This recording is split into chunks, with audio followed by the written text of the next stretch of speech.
Bismillahirrahmanirrahim.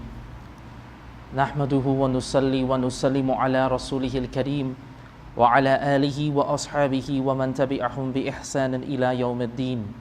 Faqad qala Allahu tabaraka wa ta'ala fil Qur'an al-Kareem wal Furqan al-Hamid. A'udhu billahi minash shaitanir rajim. Bismillahir rahmanir rahim. Faqra'u ma tayassara min al-Qur'an. Wa qala an-nabiyyu sallallahu alayhi wa sallam fil hadith inna fis salati la shughlan. وقال النبي صلى الله عليه وسلم في الرجل يسوي التراب حيث يسجد قال إن كنت فاعلا فواحدة متفق عليه. صدق الله مولانا العظيم وصدق رسوله النبي الكريم ونحن على ذلك من الشاهدين والشاكرين والحمد لله رب العالمين.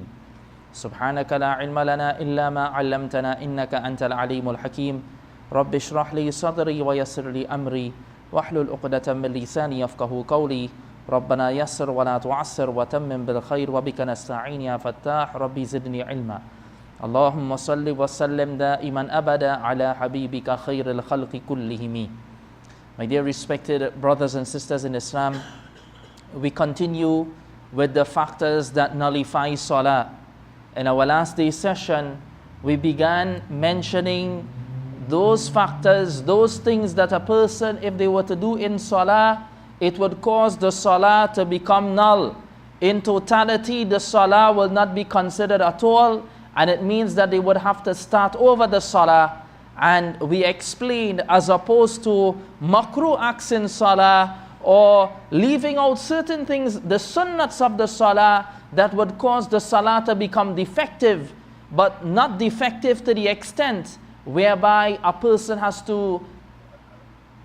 does not have the Salah at all, or not defective to the extent whereby it is necessary upon the person to repeat the Salah, but factors that cause the Salah to become nullified would mean that a person has to repeat over such Salah. Now, we started to touch upon the point that to overdo an act in Salah will cause the Salah to become null and void.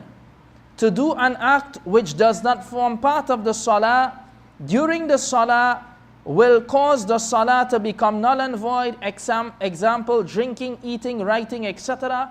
We spoke about that last day. If we eat, drink, write, do something else other than the Salah, our Salah will become null and void. And we started to speak about to overdo an act in Salah will cause the Salah to become null and void. Some jurists have defined an overdone act as an act done to such an extent that an observer will definitely consider such person not to be in Salah. Example, buttoning one's clothing during the Salah with both hands. However, such an act, when done in such a manner that will not cause an observer to ascertain that such person is out of Salah, will not nullify the Salah. Example, buttoning one's clothing with one hand during the Salah. So what Mufti Shabil alayhi rahmah is explaining here, my dear respected brothers and sisters, is the aspect of overdoing an act in Salah. Now, we spoke about the ahadith of the Rasul sallallahu alayhi wasallam. Rasulullah sallallahu alayhi wasallam, he said, "Inna fi salati la shughlan." In Salah there is an occupation. We are supposed to be devoted in Salah, and we are not supposed to do other things in Salah. And in another hadith, the Rasul sallallahu alayhi wasallam, he spoke about a man making sajda. And when he was going to make sajda, he leveled out the ground when he was going to prostrate. Rasulullah sallallahu alayhi wasallam, he said, "In kunta fa'ilan fawahidatan." If you have to do that, then do it once. Do not go down like you are going into sajda and then keep rubbing the ground. My dear respected brothers and sisters, this is from Nabi alayhi salatu wasalam with regards to if you have to do it once. Now there are different ahadith of the Rasul sallallahu alayhi wasallam that will give the Islamic jurists different reasons why they would say you can do this in salah, or you can do that in salah, or you cannot do this and that in salah. Now this is why it is mentioned here that to overdo an act in salah will cause the salah to become nullified. Now with regards to overdoing an act, my dear respected brothers and sisters, there's a little ikhtilaf with regards to what is overdoing an act. There's a little ikhtilaf as to what is really overdoing an act amongst the Hanafi jurists. Some of the Hanafi jurists are of the opinion to overdo an act, it means that when the person himself thinks to himself that he has overdone that act, that would be overdoing an act to the extent whereby his salah will become broken. Overdoing an act, according to some of the Hanafi jurists, will be that a person does an act so much whereby he to himself thinks that he has overdone an act, right? And in that case, according to these jurists, when he thinks that he has reached that level, his salah will become broken. Then you have, according to the other jurists, to do an act more than 3 times. To do an act more than 3 times in one posture of salah. A person scratches again, and then scratches again, and then scratches again. 3 or more times, according to some of the Hanafi jurists, a person's salah will become invalid. And the reason of mentioning these different views, my dear respected brothers and sisters, is that we need to be very precautious about this matter. And when we are performing salah, we are in a communication with Allah subhanahu wa ta'ala. So therefore, we have to be very careful as to not to break our salah. We have to be very careful not to break our salah. So the third opinion, according to some of the jurists, is that when a person is performing salah and an onlooker, a person who is looking at that individual will think that, you know what, that person is not in salah.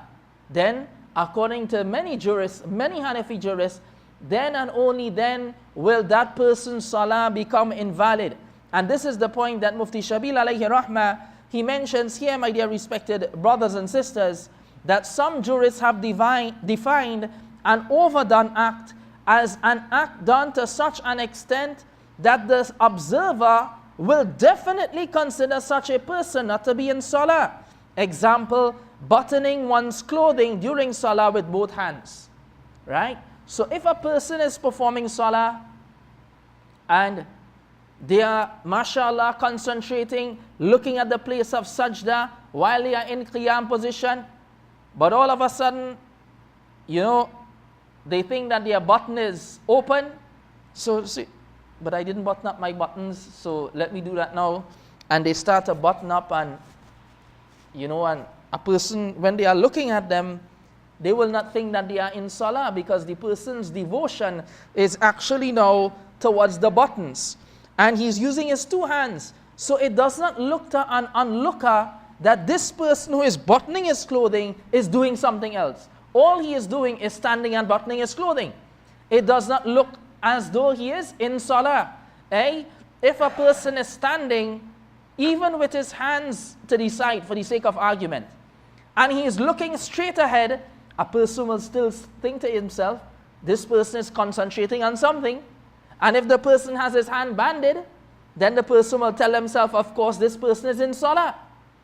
But if a person is like this, and they are looking about and trying to catch a mosquito, trying to get it like that again, and then use the 2 hands and clap it, the person will not tell himself that the person is in salah.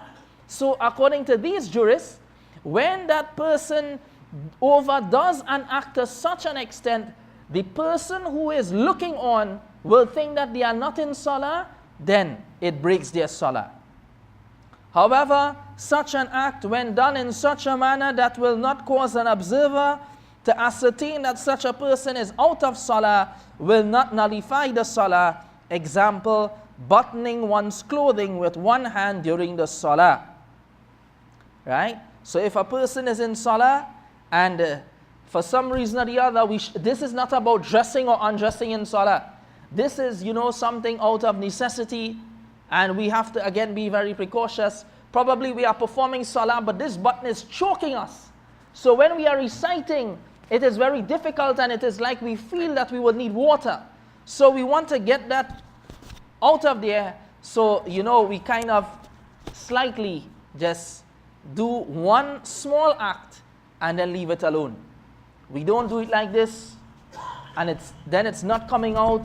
So we are trying to tug it, and then we look and keep tugging it, and then our salah can become broken, because the person who is looking, he will think that we are not performing salah as yet. We have some problem with our clothing, and then we will start back our salah. So doing it with one hand, inshallah, and not doing it with plentiful of action will not cause the salah to become invalid. Again, be precautious. There are some scholars who are of the opinion to do an act in one position of salah more than 3 times will cause the salah to become invalid. Right? So we have to be careful with that we do not fiddle with things in salah and overdo an act in salah. When we are in salah, we have to be in full devotion and concentration, inshallah. To turn one's chest away during salah from the qibla without a valid excuse will cause the salah to become null and void. When we are performing salah, we mentioned, my dear respected brothers and sisters, that the qibla, we must be facing the direction of the qibla. For example, if I am facing the direction of the qibla, and this is one of the prerequisites of salah, we have to stand facing the direction of the qibla. So when we are standing facing the direction of the qibla, we cannot turn our chest away from the qibla. Otherwise, our salah will become invalid. And what is mentioned here, without a valid excuse. Why? Because there are certain ahadith that the Rasul sallallahu alayhi wasallam, he mentions that if a person is performing salah and he attains nosebleed, or he vomits in his salah, he does these things unintentionally, he passes wind unintentionally, then let him go and make wudu, come back and build upon his salah. Now in that state, this is why Imam Shafi rahmatullahi alayhi says his salah becomes broken. The person turns their chest away from the qibla, they are going away from their salah, going to make wudu and come back. However, the Hanafi jurists, they have mentioned, yes, that is a very good argument and that is a very good analogy. However, the Hanafi jurists only mention that view and only uphold that view on account of the statement of the Rasul sallallahu alaihi wasallam. So, without a valid excuse, then this law would come into effect. And a valid excuse, my dear respected brothers and sisters, whenever we hear a valid excuse in the Sharia, it means a valid excuse according to the Sharia. Not a valid excuse basically according to our understanding. A valid excuse according to the Sharia. For example, we are performing our salah and our passport or our wallet falls out of our pockets, or we feel that somebody has pickpocketed us. Then we might turn around to catch the guy or to get our wallet, right? Or to fetch our passport. And of course it may be a valid reason to break the salah, but we cannot continue in that state. We cannot continue in that case. So yes, of course, just as how the Hanafi jurists mention about the killing of the scorpion and the snake in salah, the Rasul sallallahu alayhi wasallam, he said, Uqtulul aswadain, the scorpion and the snake in the salah, right? According to the Hanafi jurists, we will not just start to beat it plenty. But if a person can just hit one blow or two blows and continue their salah, no problem. But if they have to do amalun kathir, then their salah will become invalid. So the point is, my dear respected brothers and sisters, a valid excuse here, it means a valid excuse that has come from the Sharia with regards to the Rasul sallallahu alaihi wasallam said, let him go, whoever obtains nosebleed, vomiting in their salah, let them turn away, perform wudu and come back and build upon their salah. That is a valid excuse. But according to the Hanafi jurists, not turning away to kill the scorpion, etc., that will not be a valid reason. And when the Rasul sallallahu alaihi wasallam mentioned that, it meant that according to them, if it is that a person can do it with one or two blows, as the case may be, but if a person has to break their salah, it might be a valid reason to break his salah. So there is no problem to break the salah, my dear respected brothers and sisters, when there is a need to do so. And that is what, do not misunderstand please. If there is a need to break the salah, there is a need to break the salah. What we are trying to make everyone understand here is that we cannot feel that it was a valid reason that we are doing that for, so therefore we will just continue where we left off from our salah. Right? So therefore, we turn away, we thought somebody hit us in the back and we thought somebody was going to grab our bags. We turn away, we look left, we look right, and then we realize no one is there. Okay, we cannot turn back in front now and continue with our salah. We have to start over. We have to start over, inshallah. So to turn one's chest away from the salah, away from the qibla during salah without a valid excuse will cause the salah to become null and void. The salah of a person with tayammum will become nullified by the termination of those valid excuses for tayammum during salah. As example, if a person who performed tayammum because of the absence of water now realizes during salah the presence of water which he is capable of using for wudu, then his salah will become nullified. A person was making tayammum because of the absence of water, and during salah he is performing the salah, and now salah water becomes available. For example, a person performed the dhuhr salah, no water, there's drought, or they are in the jungle, they are in the desert, places where there's no water. They looked for water, they couldn't find any water. They performed their salah, tayammum, alhamdulillah. It is a leeway that the Sharia has allowed us to use, and the Sharia has placed there for us, mashallah, Allah subhanahu wa ta'ala. And now the person performed dhuhr salah, no problem, there's no water, only a little bit for them to survive upon, a little bit for them to drink. And then they are performing the asr salah. When they are performing the asr salah, they hear an announcement that water has come in abundance. Some caravans, some buses, some trucks have come with water, and it is sufficient for them to make wudu with. Now water becomes available for wudu and they are performing salah. That salah, my dear respected brothers and sisters, will become invalid, because the reason they were performing salah without wudu was because there was no water. So when the water becomes available, now it would not be permissible to continue that salah, and that salah will become broken.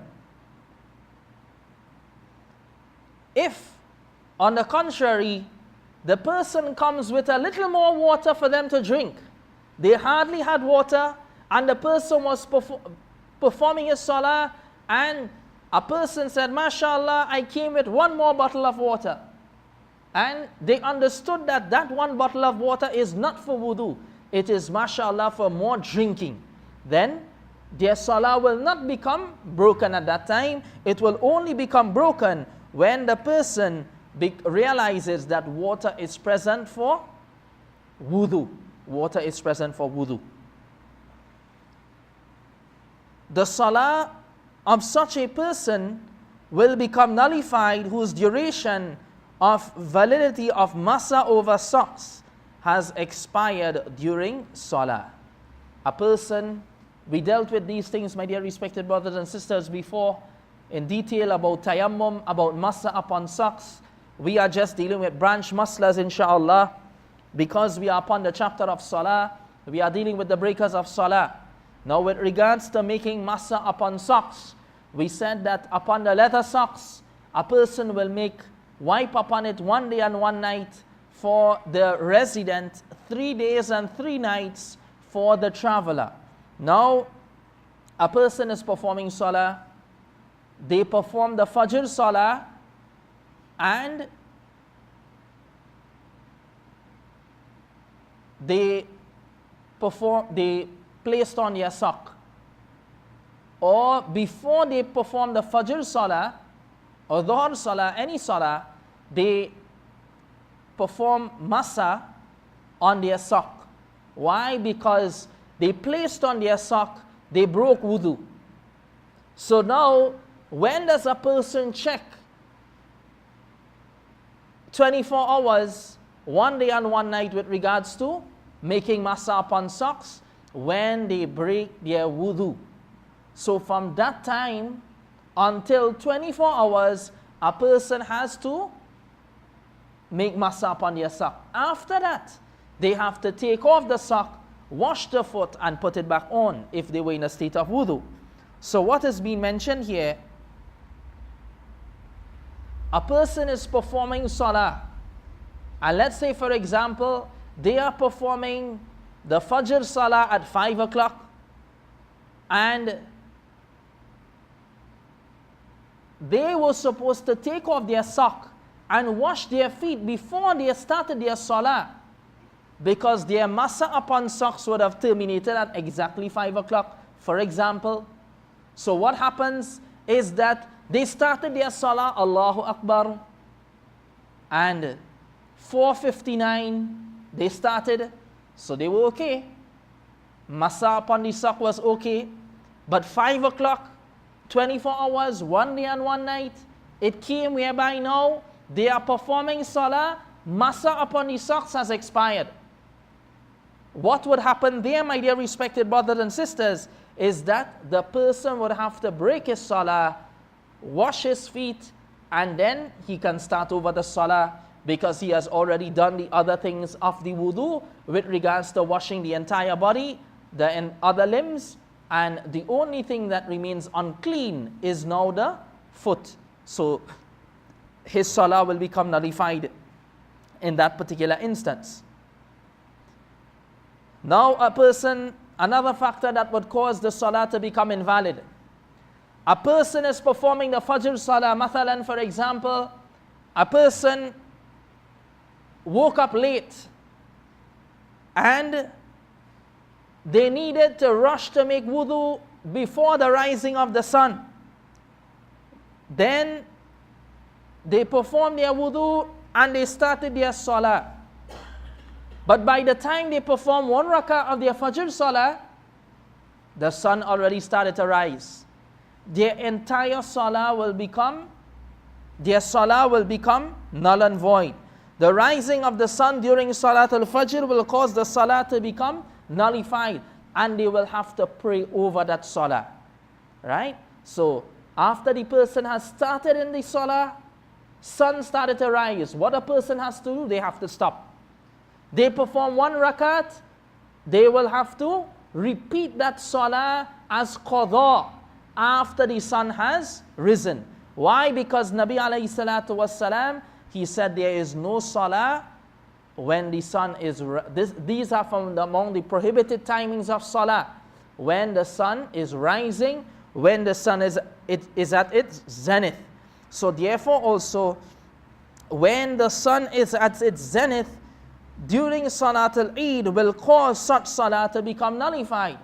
If, for example, people were performing optional Salah, Eid Salah, whatever have you, before the sun reached the zenith, and then in the duration of the performance of that Salah, the sun reached its zenith, or as the previous case, the sun started to rise, in both instances, the salah will become nullified. The salah will become nullified.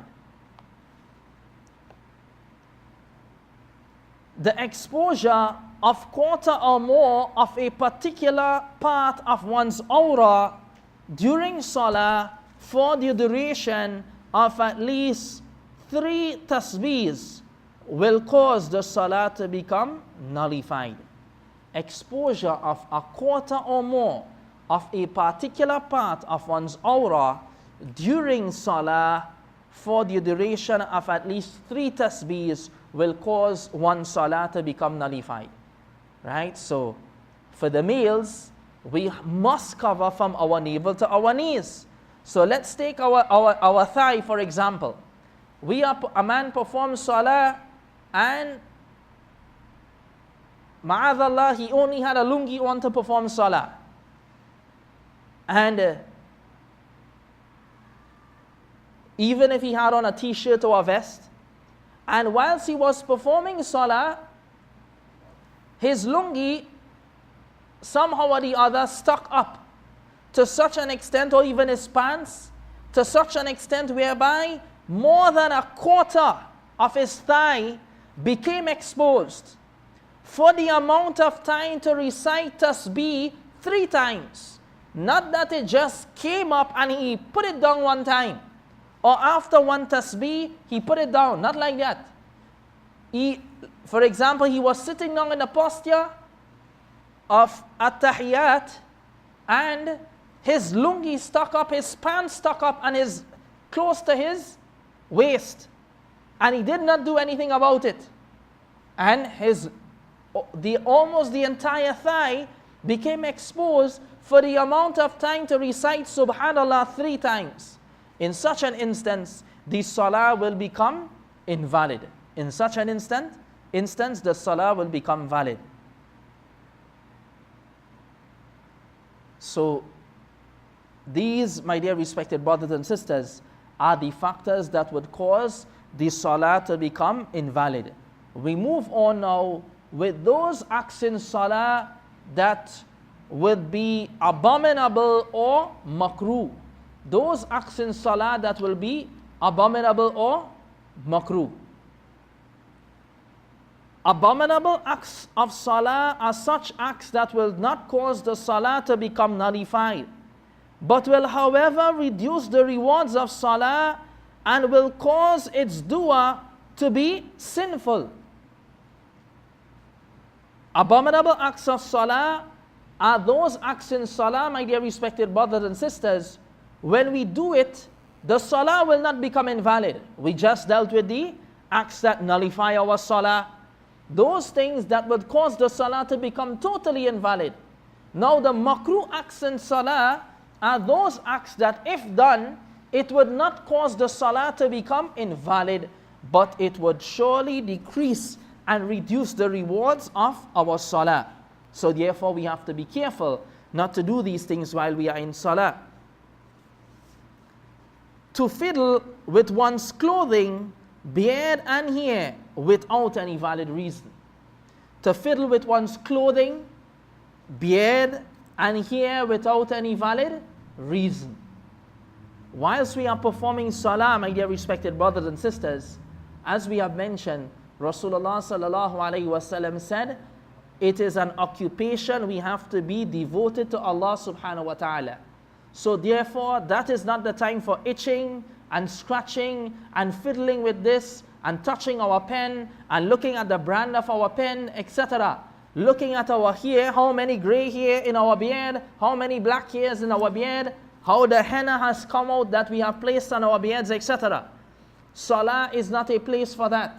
So therefore, whilst we are in salah, we should not just be fiddling with our hair, on our head, on our beard, etc., or just playing with our clothing, my dear respected brothers and sisters, and be careful that these things can cause our salah to become invalid if it is overdone. But if it is done in a little amount, it would be makruh. To crack one's fingers in salah, Rasulullah sallallahu alaihi wasallam, he has taught us that whilst we are in salah, to crack our fingers is makruh. So we should not be performing our salah and cracking our fingers while we are in salah.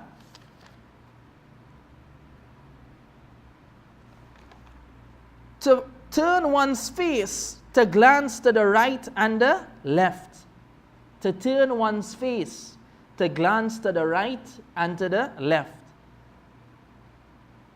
The Rasul sallallahu alayhi wasallam, he was asked about iltifat in salah, about turning about in salah. فقال هو اختلاس يختلسه الشيطان من صلاة العبد متفق عليه. The Rasul sallallahu alayhi wasallam, he was asked about casting glances aside while engaged in prayer. He said that is the stealing of shaitan. He steals from the prayer of an individual. Shaitan will be there. Rasulullah sallallahu alayhi wasallam has mentioned that when we perform our salah, shaitan, when the adhan is called, as a matter of fact, shaitan runs away like the passing of wind. He runs away with speed, then he comes back again. When the iqamah is called, he runs away again, then he comes back again. And he will cause a person to be distracted in his salah. And this is why we have to try and get as much devotion as possible in our salah. And the Rasul sallallahu alayhi wasallam said that this is the stealing of shaitan from our salah, and he will try to make us get less rewards as possible in our salah. So therefore we have to be very, very precautious of not turning our heads to the right and the left while we are performing salah. To place the hands on the hips. The Rasul sallallahu alayhi wasallam, he naha Rasulullah sallallahu alayhi wasallam an al-khasri fi salah. Nabi alayhi salatu wasalam, he forbade from placing the hands on the hips while we are performing salah. So to place the hand on the hips, that is also makruh in salah. It will not break the salah, because a person can still, remember we mentioned the banding of the hands in salah is sunnah. But if a person were to place their hands on their hips, Rasulullah sallallahu alayhi wasallam forbade from that. It is makruh to do that in salah. Another thing that is makruh in salah, to perform salah on a carpet or cloth with pictures of animate objects on them. To perform salah on a carpet or cloth with pictures of animate objects on them. Now, mashallah, if somebody has something that they want to debase the pictures, then placing it on the ground is a good thing. With regards to debasing it, some of the fuqaha have mentioned this does not give izzat to pictures, as if a person were to have it on a curtain, on the wall, or in front of them, or on the roof. But walking on it shows a type of debasement, a type of dishonor. However, it is still makruh to perform salah with a carpet or cloth with pictures of animate objects, a picture of a tiger, a picture of something that would distract us while we are performing salah. So we should not perform salah with these types of rugs and mats whereby you have pictures of animated objects. Of course, inanimated objects, rivers and lakes and so on, and trees and so on, would be no problem, inshallah. To perform salah wearing clothing with pictures of animate objects on them. Ma'adallah, this is even not permissible, that we wear clothing with pictures. This is something that the Rasul sallallahu alayhi wasallam has spoken about very sternly. La'ana Allahul musawwirun. Allah subhanahu wa ta'ala, the Rasul sallallahu alayhi wasallam said, Allah subhanahu wa ta'ala curses those people who make pictures. So therefore we have to be very careful of drawing pictures and so on of animated objects of human beings. And we cannot be wearing clothing whereby there are pictures of human beings on them or animals, etc. Nevertheless, if we were to be performing salah with clothing with pictures of animated objects, it would be makruh. It would be makruh. To leave out any wajib act intentionally is makruh, of course that will be makruhun tahriman, my dear respected brothers and sisters, to leave out any wajib act intentionally. We cannot do that. Those things that are wajib, kunut and kunut al-witr, we have to do it. The first sitting, that is wajib. We cannot leave it out intentionally. As we mentioned, giving salams in salah, that is wajib. We cannot leave it out intentionally. Right? We cannot leave out these things intentionally. To do so is makruhun tahriman. To leave out any emphasized sunnah acts out of laziness and negligence. To leave out any emphasized sunnah acts in our salah out of negligence and laziness.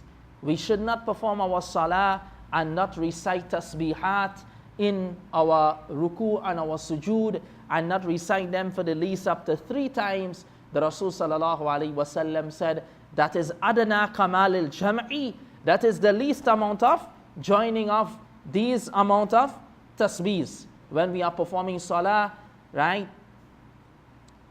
Saying Allahu Akbar when we are going to different postures and so on. We should not leave off these different types of sunnah acts.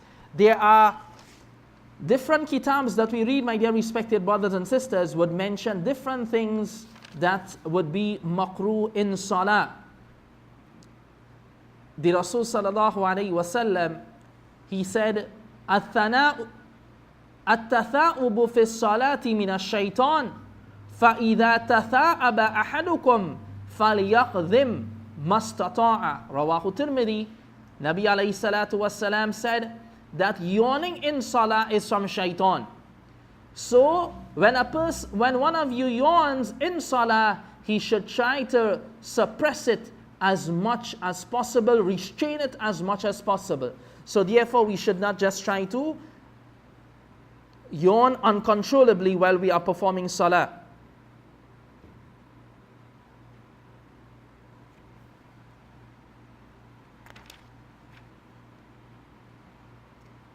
In salah, it is also makruh in the first sitting or in the last sitting, whilst we are in the sitting posture of salah, to sit in such a manner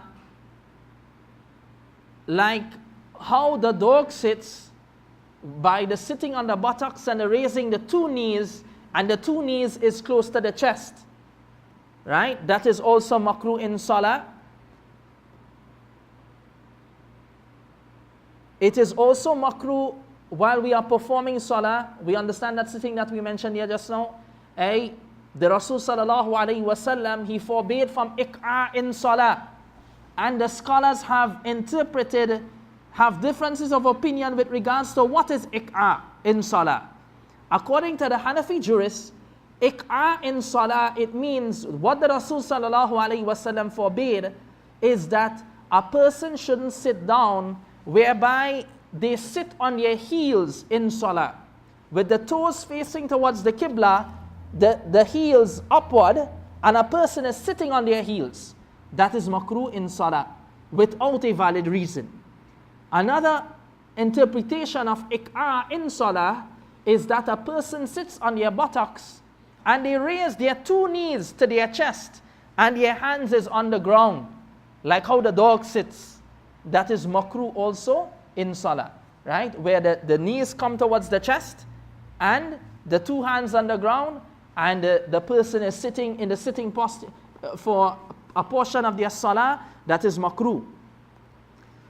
It is makruh to gather one's clothing in order to prevent them from getting dirty while they are in salah. Now, the Rasul sallallahu alayhi wasallam, when he used to perform his salah, he would, when he would get up from sajda, take out the clothing from being stuck onto him, so that people would not see the figure of his body. So that is not makruh, to fix that. But at the end of the day, we will not overdo it. Right? We understand that, inshallah. Sometimes we go into sajda, and our clothing may get stuck within ourselves, so therefore we may pull it out. That is not makruh. The Rasul sallallahu alayhi wasallam used to do that. What is makruh, my dear respected brothers and sisters? We are performing salah, And now what we do is we try to keep pulling up our garment so it will not, it will not get dirty on the ground. And every time we get up from our ruku, from our sajda, we are dusting our clothing with little action. That is makruh also, right? We should not do any act that is not necessary in salah. So to gather one's clothing in order to prevent them from getting dirty with soil, that is makruh, right? We are going down and we are pulling up this side and pulling up that side so that our clothing will not get dirty and soiled. The Rasul sallallahu alayhi wasallam said, when we prostrate, everything must prostrate with us. When we prostrate, everything must prostrate with us. This is why some of the books mention about the tying of the hair in a ponytail. When a person in salah, it is makruh. Why? The hair should also go down with the individual when they are performing their salah. Let everything go down. That is how the Rasul sallallahu alaihi wasallam described that we should perform our salah.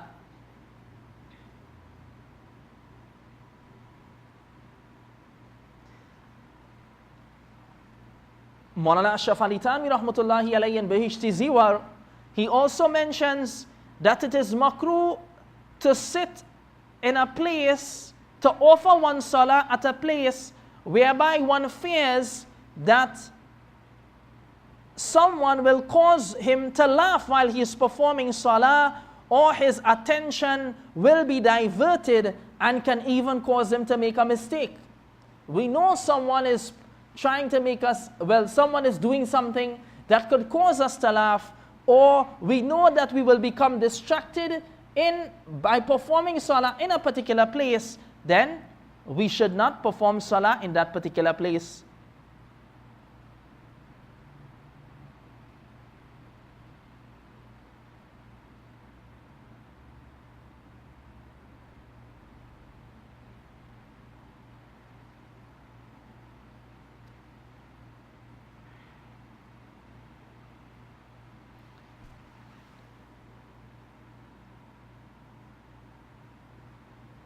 It is also makruh, the Rasul sallallahu alayhi wasallam, according to the Hanafi scholars, Rasulullah sallallahu alayhi wasallam, he forbade from sadal in salah. And there are differences of opinion with regards to what is sadal. So the Hanafi jurists are of the opinion to place a rumal over the shoulder, or any cloth over the head or on the shoulders, whereby the two ends would drop down in salah is makruh. To place a garment, a rumal, or any other cloth on the head, whereby the ends just drop down, or on our shoulders, whereby it drops down, that would be makruh in salah only, not out of salah. According to the Hanafi jurists, that is what is known as sadal.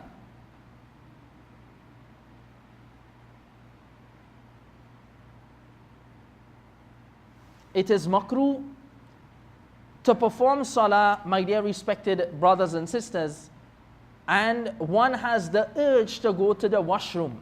The Rasul sallallahu alayhi wasallam, he mentioned about mudafa'atul akhbathain, the repelling of the two evils of urine and stool.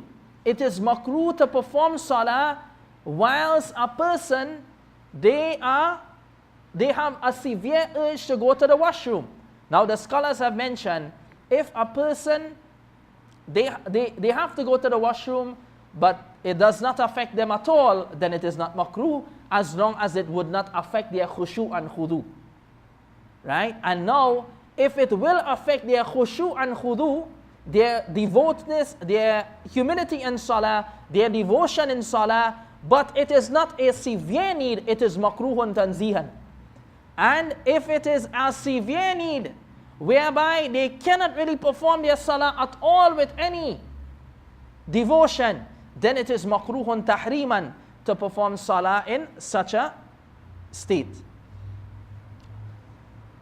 It has also been mentioned, the Rasul sallallahu alayhi wasallam, he forbade the sitting of the beast of prey, or the sitting of a dog in salah.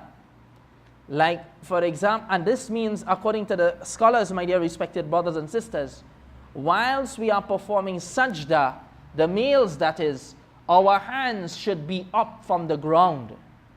Of course, we have to take into consideration other people while we are performing salah in Jama'ah. But whilst we are performing salah, our forearms should not be touching the ground. Right? Our forearms should not be touching the ground. And to do so in salah is makruh.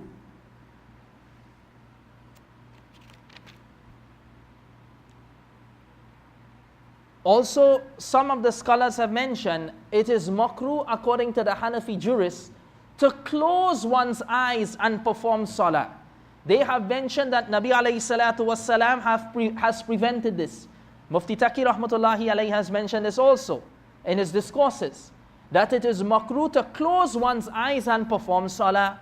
However, according to other scholars, that if there is something that is disturbing an individual, and if it would be better for him to close the eyes at that time, then at that time it would not be makruh. But generally speaking, to close the eyes and perform salah would be makruh according to the Hanafi jurists. And they have mentioned that it is mustahab when we are standing to watch the place of sajda, when we are in ruku, the place of our feet and so on, different places that we should look at when we are performing our salah.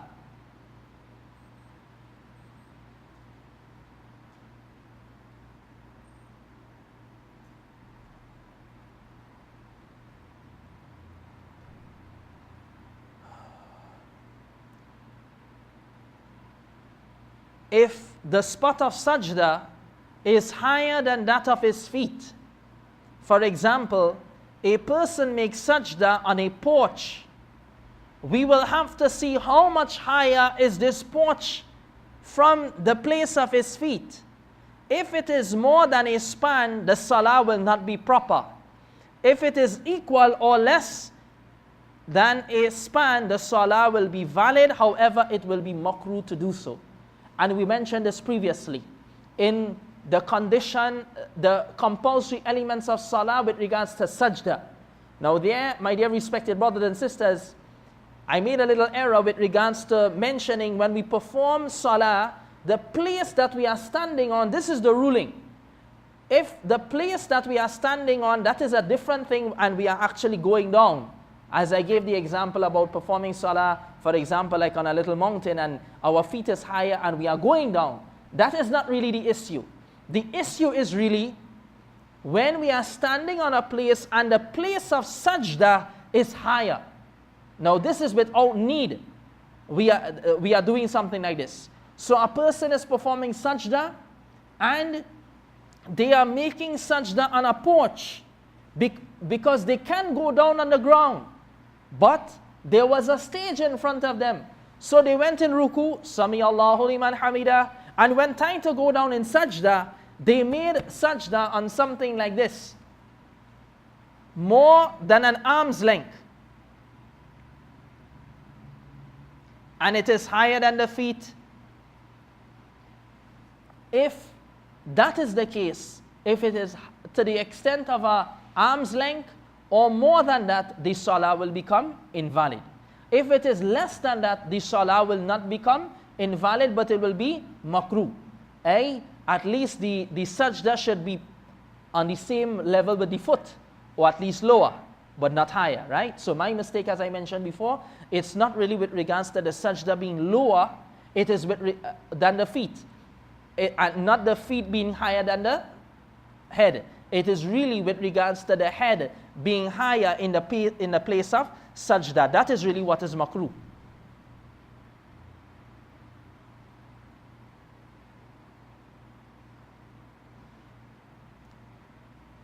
The scholars have also mentioned, my dear respected brothers and sisters, it is makruh to wear dirty clothing and untidy clothing, dirty clothing, or soiled clothing while they are to perform salah.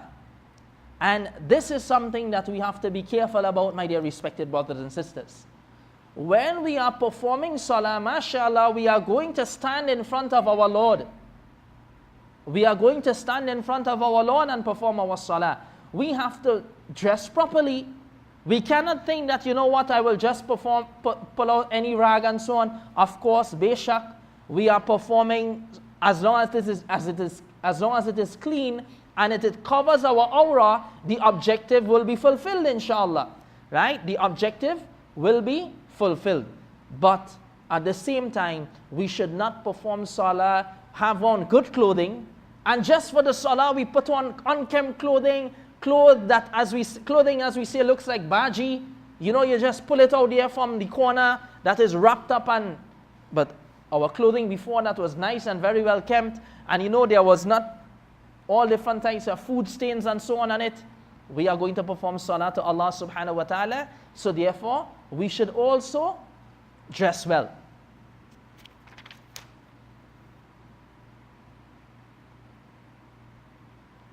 And in this regard also,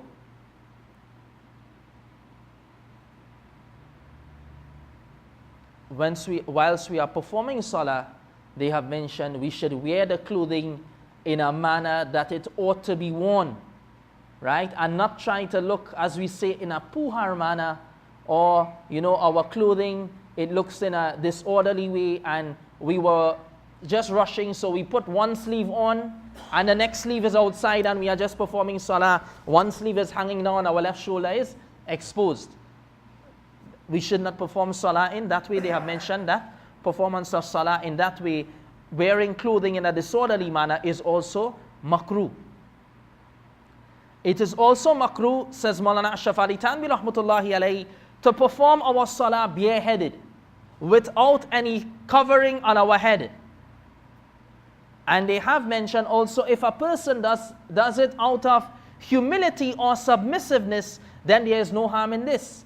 Now, my dear respected brothers and sisters, Rasulullah sallallahu alayhi wasallam, many a time he always had something on his head when he was eating, when he was performing salah, when people saw him. And this is why the ulama mention, especially when he was performing salah, he would perform salah with a turban on, and sometimes of course with the qalansuwa, the topi. So therefore, to perform salah with the head covered, then without the head bareheaded, that would be makruh.